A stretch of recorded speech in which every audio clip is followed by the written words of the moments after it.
Miarabantsika rehetrarehetra indray a dia faly indray a no anty video anankiray vaovao ty a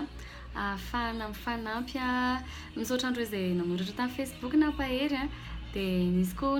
nametraka fanontaniana dia efa nivalika ihany fa mbola anteny atao video ndraiky koa dia tsy mampaninana any anao an'ireny fa ny androany aloha ny tena atao anatin'ny foko hoe hozaraina dia ny momba ny resaka hoe manome tombam-bidiny amin'ny zavatra izay efa nananao na izay efa eo am-pelatananao na efa hoe avela manodidina anao na olona izany na zavatra na fahaizana ninina izany dia mila fantatritsika hoe namen'Andriamanitra zavatra be dia be tsika dia mila haintsika ny manome tombam-bidiny an'ireny fa tsy hoe mitady zavatra hafa foana indraitsika na hoe olona men'Andriamanitra olona be dia be tsika manodidina antsika dia afaka ny fitahiana ao antsika ireny olona ireny dia afaka isika koa fitahiana ho an'izy ireny. Dia ny teny izay tiako vakiana androany dia hitantsika ao amin'ny salamo 3:1 andiny voalohany sy faharoa efa mahazatra be antsika mihitsy reto teny reto fa noho ny amin'izay no antony izarako anazy androany hoe hiresaka momba ny fahazarana momba ny resaka fahonoana teny tsika androany dia ny teny milaza ohatran'izao hoe misaoran'i Jehovah ary fanahiko ary izay rehetra ato anatiko misaora ny anarany masina misaoran'i Jehovah ary fanahiko ary aza misy hadinoinao ny fitahiany rehetra dia izay mihitsy ilay izy hoe aza misy hadinoinao ny fitahiany rehetra misy zavatra be dia be nomen'Andriamanitra antsika misy olona be dia be manodidina antsika dia andaontsika hanome tombam-bidiny an'ireny olona ireny misy fotoana lasa fahazarana no miaraka amin'ny olona fahazarana no manana namana fahazarana no manana zavatra sy mahay zavatra anankiray na hoe ny makany am-piangonana azy dia izay ny tokony ilantsika izay fahazarana izay satria lasa tsy sambatra tsika rehefa ao anatin'ny fahazarana moa tsy afaka mahazo fitahiana amin'ny alalan'ny ohatra hoe ny pasteuratsika satria tsika zatra maheno anazy mitory teny dia lasa tsy fitahiana ao antsika ilay izy fa lasa zatra fotsiny dia lasa ohatrany hoe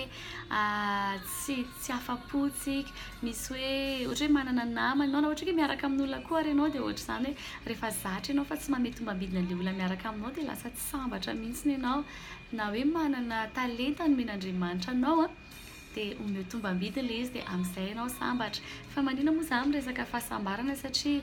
misy idirany amin'ny fahonoana tena ny zavatra resahako raha ohatra ka mety efa tsikaritro hatramin'ny hoe resaka fahonoana tena ny tiako lazaina hoe rehefa mahay mankafy ny zavatra eo am-pelatananao ianao hoe tsara be ty na hoe misy olona izay nomen'Andriamanitra anao na olona napetrak'Andriamanitra manodidina anao hoe tena fitahiana iny olona iny dia afaka fitahiana ao anazy ianao dia sambatra ianao fa raha ohatra ianao ka hoe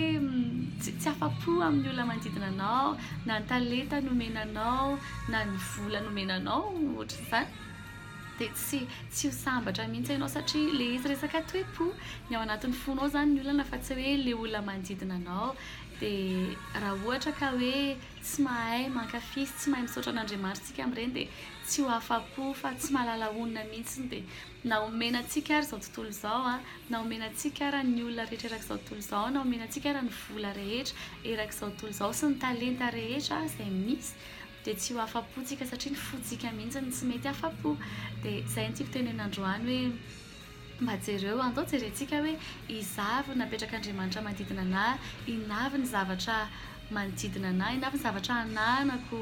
jereo ny olona mpitondra anao jereo ny pasteur anao jereo ny mpitarika anao hoe napetra ny manodidina anao jereo ny mpiara-miasa anao na ny olona entinao napetraka manodidina anao ireny mba ho fitahiana ho azy ianao dia mba ho fitahiana ho anao koa izy dia andao ianarana no manisy tombam-bidiny an'ireny olona ireny hoe misy fahafahamanao any anatin'izy ireny ianao manana fahafahamanao koa dia ny tombam-bidinao miankina amin'izay tsy miankina amin'ny eritreretin'ny olona tsy miankina amin'ny hoe ny tombam-bidin'ny olona koa tsy miankina amin'ny eritreretinao fa nomen'Andriamanitra tombam-bidiny tsirairay dia andao tena resahantsika hoe tena manan-danja ny olona tsirairay avy andao apetrakantsika anatin'ny fotsika mihitsy ny reto olona manodidina ny fianakavianao koa ohatra fianakaviana ohatra misy fotoana ny olona ny fianakaviany tsy dia rarahiny fa ny olona ny avelan'ny fianakaviany tena rarahiny satria zatra loatra miaraka amin'ireo olona ireo misy fotoana mora tezitra izy ao an-trano fa any ivelany izy mahafinaritra satria zatra miaraka amin'ireo olona ireo fa ny tena marina amboarina rony fotsika hoe ankafy an'ireny olo ireny ayanady an'ireny olo ireny dia anokatra ny masontsika tena mivavaka hoe hosokafan'Andriamanitra ny masontsika tsirairay avy anome tombam-bidiny amin'ny olona izay efa manodidina anao fa tsy hanenjika an'izay olona tsy hitantsika fa ireny olo ireny natao hitahianantsika ny fitahiananao dia eo amin'ny manodidina anao ihany dia izany tiako tenen'androany hoe tsy hoe ny zavatra rehefa manodidina anao na hoe rehefa accessible moa zany tiako teneny accessible dia tsisy tombam-bidiny fa ohatran'ny zavatra rehetra misy fotoana satria ohatra hoe Jesosy zao tena satria izy lafo loatra tsy misy mahavidy izy dia nataon'Andriamanitra mahay-maim-poana nomeny fotsiny tena hoe nomeny satria izay no nitiavan'Andriamanitra tsika nanome izy dia tsy hoe rehefa omena ilay izy na hoe tsy hoe rehefa azonao moramora dia ohatrany hoe tsisy dikany fa mety hoe izy lafo be zany dia namenanao mahay-maim-poana ilay izy dia ohatran'izay ny rahan'i Jesosy Kristy hoe lafo loatra tsy misy mahalohan'ilay izy dia izay nanomezan'Andriamanitra anazy hoe menanao mahay-maim-poana dia jereo ny olona manodidina anao hoe tsy hoe satria izy eo foana dia tsy omenao tombam-bidiny fa eo foana izy satria izy hitahiananao eo foana izy satria mety misy zavatra ngeza be tokony ho anao any aminy misy zavatra ngeza be tokony ho anazy koa ny anatinao ny talenta nomenanao tsy hoe rehefa mety misy zavatra tena tonga dia hainao no manao anazy dia tsy hoe rehefa ohatra izay ilay izy dia tsy omenao lanjany fa tena omeo lanja kolokoloy ary ilay izy amin'izay mba ho fitahiana ho anao sy ho an'ny hafa misy fomba fiteny ny Amerikana izay hoe ny bozaky ny olona etsy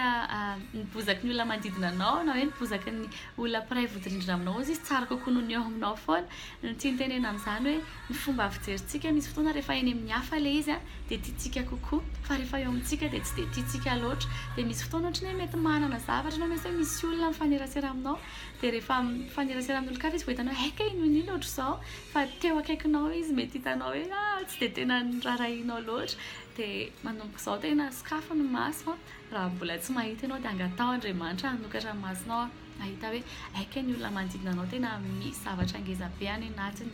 dia ianao mihitsy koa aloha ny atombohy satria ianao zao manodidina anao voalohany hoe haika izaho ohatran'izao haika izaho hoe iza ianao amin'Andriamanitra inona daholo ny zavatra hainao inona ny zavatra tianao manao azy dia ireny zavatra ireny tena manan-danja ireny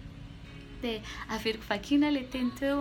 averiko tenenina moa zany satria efa tadidiko ato ilay izy hoe misaoran'i Jehovah ary fanahiko ary izay rehetra atao anatiko misaora ny anarany masina misaoran'i Jehovah ary fanahiko ary aza misy hadinoinao ny fitahiany rehetra fitahiany rehetra ozy izy dia dikan'izay hoe sy zavatra manodidina anao ataovy lisitra mihitsy raha ohatra ka hoe izay ny ahafahanao manampy ny fonao ahony tena hoe ankafy ny zavatra anananao dia hoe zakay manana an'izao zakay mahay an'izao zakay manana olona ohatr'izao manodidina anahy dia omeo tombam-bidiny ny olona manodidina anao omeo tombam-bidiny ny zavatra efa hainao omeo tombam-bidiny ny mpitarika anao omeo tombam-bidiny ny olona hoentinao fa ireny olo ireny sady fitahianao azy ianao no hitahiananao koa izy fa tsy hoe hitady olo-kafa ianao fa efa misy olona manodidina anao dia hotahina ianao dia Andriamanitra nampy ianao tena atonga an'izany hafatra izany no tena miledika kokoa any anatin'ny fonao dia no lasa olona sambatra ianao satria ianao mahay mankafy ny zavatra efa nananao dia ny zavatra hitako tamin'ny fiainana hoe ianao rehefa mahay misaotra amin'ny zavatra nanao dia tena sambatra kokoa dia aoka ianao hisaotra amin'izay fitahiana rehetra napetraka Andriamanitra eo amin'ny fiainanao dia tahiny tompo ianao amin'ny manaraka indray